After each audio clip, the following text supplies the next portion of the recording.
It's looking good. We're gonna have to pick this pretty soon. The heat lasted really late into the fall season this past year. So we were late getting our garden in for the fall, beginning of winter. And I mean, it's just now time to start harvesting, and we're right in the coldest part of the winter. So the broccoli's not doing too well. We've had a lot of really cold nights, and it's knocked it back, but we do have quite a bit that's coming along. We're gonna have to pick it though, because they're talking like we may have an ice storm this coming up week, and it's not gonna survive that. So we'll probably give it another day or two and go ahead and just pick what we have and hope for the best, you know. That's all we can do. If the plants come back, we'll be able to get a little bit, probably in February, somewhere around there. But at that point, it'll be time to plow up and get ready for our spring garden. Solar hot box has been doing great. It's kept the cows out of here. We'll probably turn them loose in there in another week or so. Now we have cold every year. Ice storms are not common for Florida, up here in the northern part of Florida where we're living. But we do get below freezing every year. Cold this year took our battery out for the generator, so we're going to go ahead and see if we can get that changed out real quick. Just in case we lose power, I want to have the generator ready to go.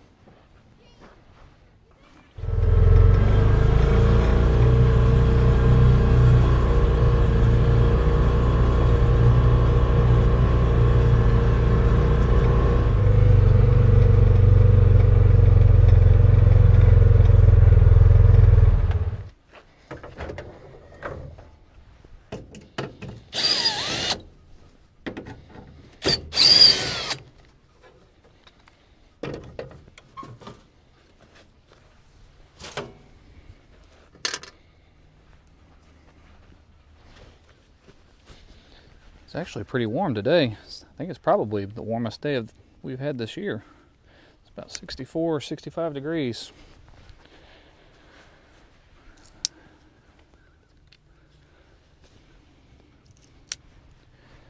It's funny, the old cold will kill a battery quick.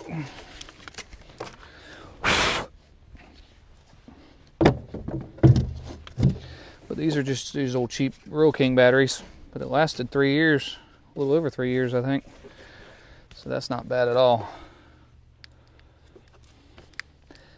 I need to grab me some sandpaper and clean that up a little bit before I put it on.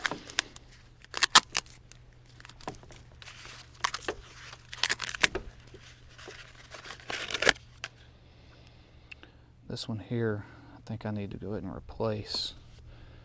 This is in pretty rough shape.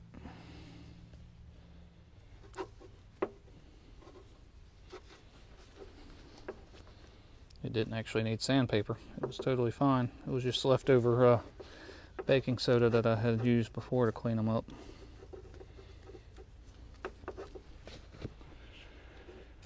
Let's see here, negatives over here.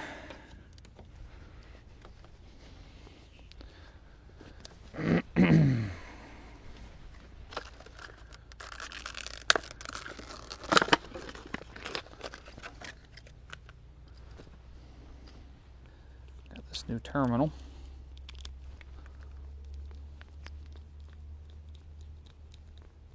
Sweet. I don't know why they put these stupid cheap metal terminals on these cables.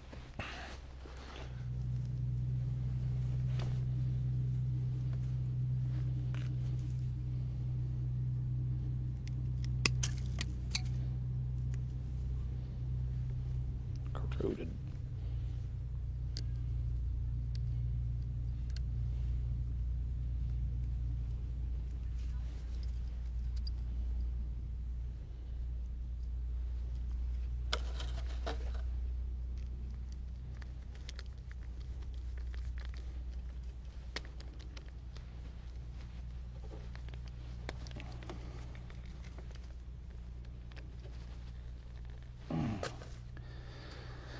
That was simple.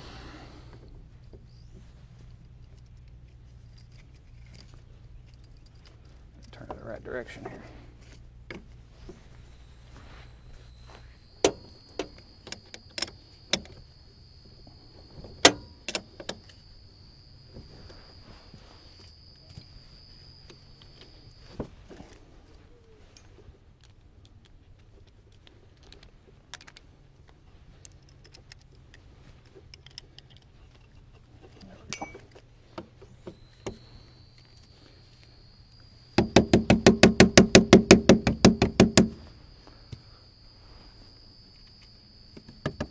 Well, at least that's plastic. I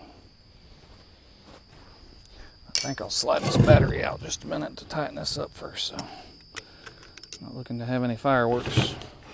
Much as I love fireworks, I don't care for it in electrical.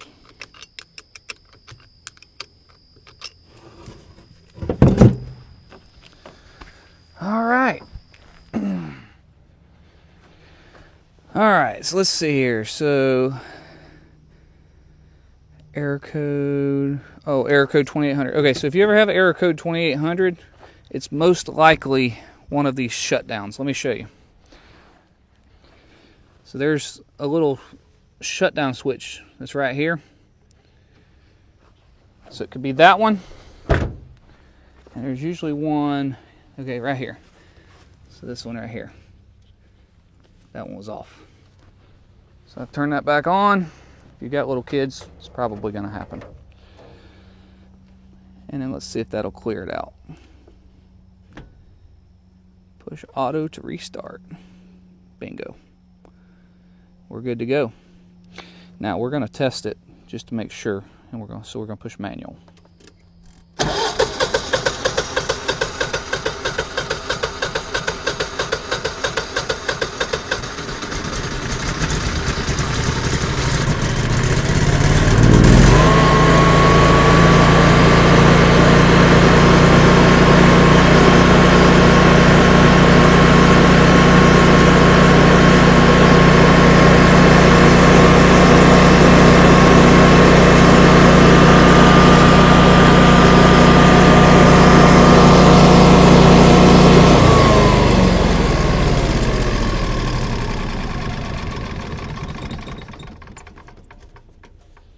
Good to go. It ain't started in quite a while to do its exercise, so it's kind of a rough start. About it right there. Is that red one that made it? Yep, that's the new one. We'll cover it up. So that red one made the one that's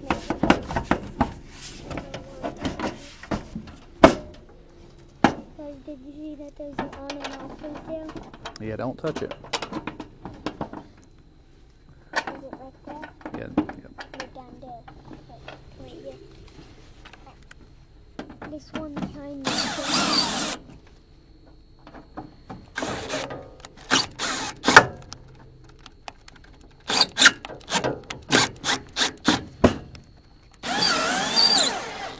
there we go.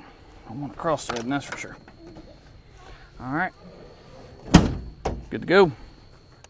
I've actually had that battery for several weeks and just haven't not had time to put it in.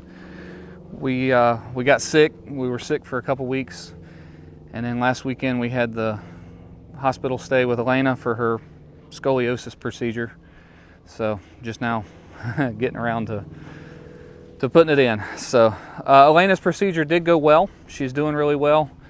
We had to stay overnight in the hospital, unfortunately, with her. She did not do well as far as she likes home best.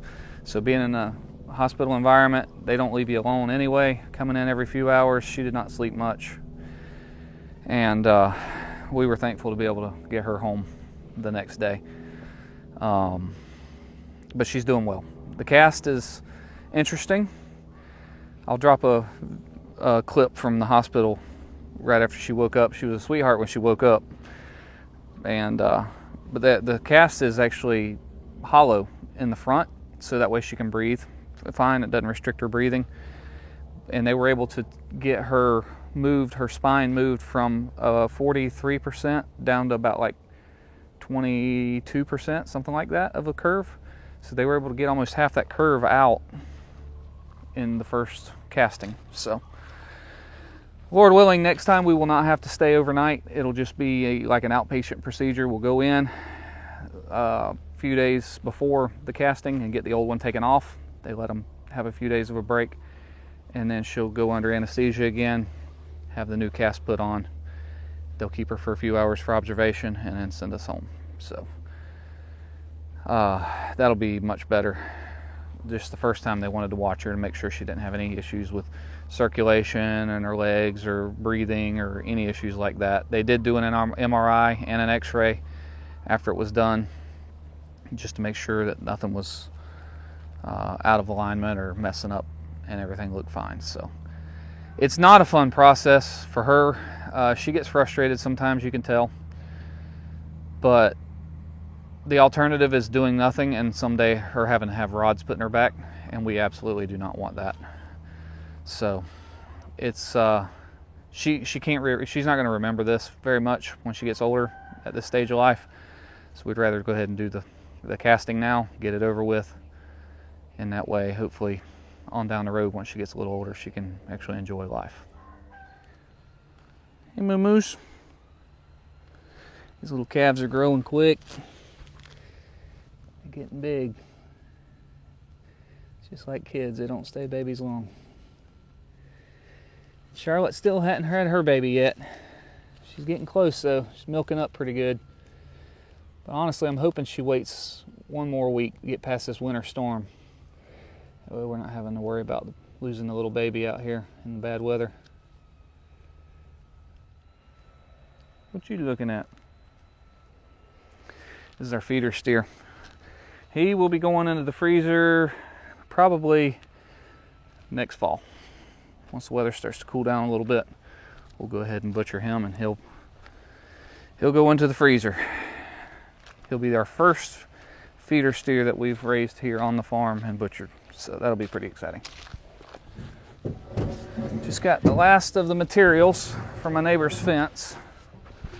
We'll be starting on that. We actually already started on it, sort of, as far as we've been clearing this past week. We've been clearing a path through the woods. It's more like a jungle, with a string, so we could get a straight edge down and through there along the property line to put the fence up. And we worked on that and got it ready, and now we're ready to set corners and start setting T-posts in between. I'm going to try to get that done pretty quick because we've got everything we need for the permits for my in-laws' cabin. We're fixing to submit for that. So we're probably about 3 to 4 weeks from starting to break ground on that cabin, so I need to get this done.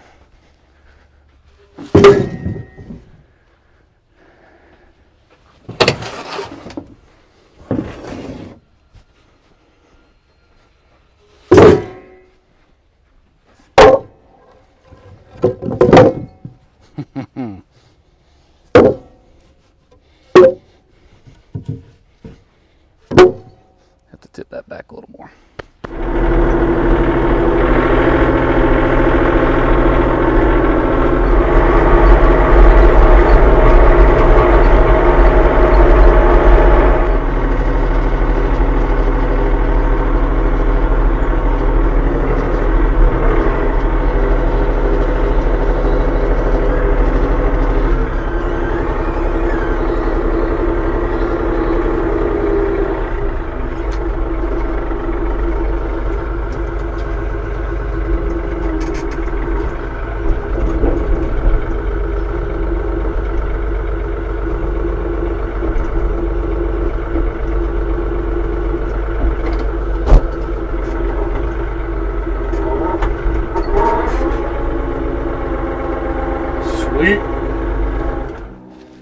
This here's where the fence is going to be. So I've got this string, the hay string here, and we stretched it, and it goes all the way up to the front up here. and I've got a few of these temporary plastic posts in the ground, just kind of holding it up off the ground because it's such a long run. But it's pretty close to where it's going to be, and then it comes through here. So this is the jungle I was telling you about. Now we had to cut a couple small trees, one good sized tree that was dead, and then the rest was just bush hogging. But it's going to go all the way through over there, through a pond. I'll walk down in there real quick, that way you can see it. It's beautiful, but this is a big elevation change. This here's the pond. You can see the cattails, a lot of ferns are out here around the outside edge. It's been dry the last couple of years, so it's just about dried up here. The other half of it's on over that way a little bit, and it still has water in it. It's like got a spring underneath there somewhere. But I mean, it's absolutely beautiful back here. A lot of big live oaks, the vines, big vines that are growing up. But I'm down in this hole, and like you can't even see my tractor up there on that clearing. And the string, I don't even know if you can see it on the screen. There you go. The string's way up there. It's probably 16 or 18 feet over my head right now. And then it comes out and goes up this side. The hard part, I think, is pretty much done. Building the corner braces, of course, is always a lot of work, but getting the straight line established through here, I think, is going to be the worst of it. Working down in here is going to be a lot of fun because this is just beautiful, nice and quiet down in here. And I mean, I don't hate this environment, so. But yeah, look at the size of this vine. I think that's a big old grapevine. But these woods have been undisturbed and untouched for many, many, many years. And I kind of hated to mow through here, but I had to be in order to be able to get through here. It was hard to walk. It was the clean areas like this, tons of these briar vines and such. It was hard to navigate. So we got it all mowed, got everything out of our path, and now we're ready to set corners. So we'll probably be working on this next week, weather permitting. I don't think we're going to do cows out here this year. I think we're going to cut hay the first year and keep the cows close to home. That's our place over there. That's our barn. So, you know, it's we could run the cows down the road out here to get them here, which we will eventually do. But I think for this year, I want to cut hay and see how much hay we can get off of it. Before we go, I want to show you my new toy. I just got this in the mail yesterday. A pair of Akaso night vision goggles. So preppers and homesteaders love night vision. This is my first set of night vision. So my brother's had some for a few years, and I've wanted to get some so bad, and never could decide which ones I wanted to get. Well, these, so they have infrared night vision, but they also have this deal where you could switch modes, and it shows you everything in color at night. It's like basically just looking in a little lower light condition through here. It colorizes stuff in the screen. So you can run it with the color, or you can run the standard night vision mode and see a good distance. And it has a zoom. So like from where I'm standing right here out to the chicken house, I can zoom right in, like, and look what's going on underneath the chicken house for predators or what have you. I'll include some video clips because it takes pictures and video. It's got a 64 gig SIM card. It goes in the bottom, and it comes with 2 batteries. So if y'all are interested, I'll drop a link down in the video description. You can go check them out.